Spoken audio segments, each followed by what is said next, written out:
But I think in the end, uh, the world trading system will go forward without the United States, basically.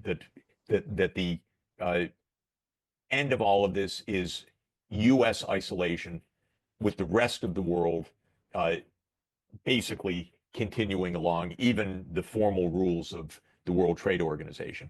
Trump has something quite different in mind, which is that the U.S. remains at the center of the power and the center of the system, and even that, and they've been quite explicit about this, that other countries will fall into line with the United States against China. So not merely fall into line with the U.S., but will actually join the trade war against China.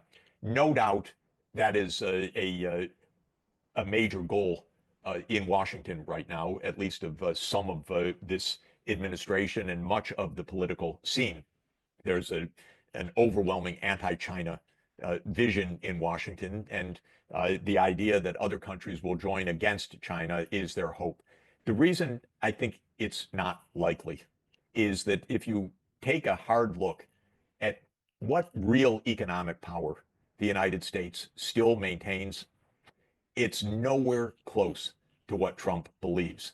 Trump's idea is that the US market is so central to every economy that basically the leverage that the United States gets over the threat of cutting other countries out of the US is enough to get them to do America's foreign policy bidding.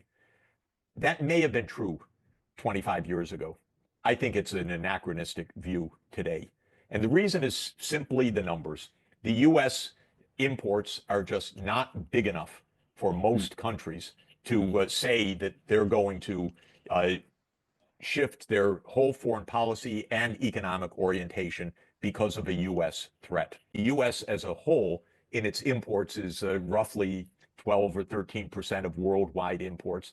The market is not big enough. The idea that has been floating around recently is that as the U.S. blocks China, China will flood Europe with its goods. And by doing so, Europe will put up barriers and effectively have to join the US in an anti-China move.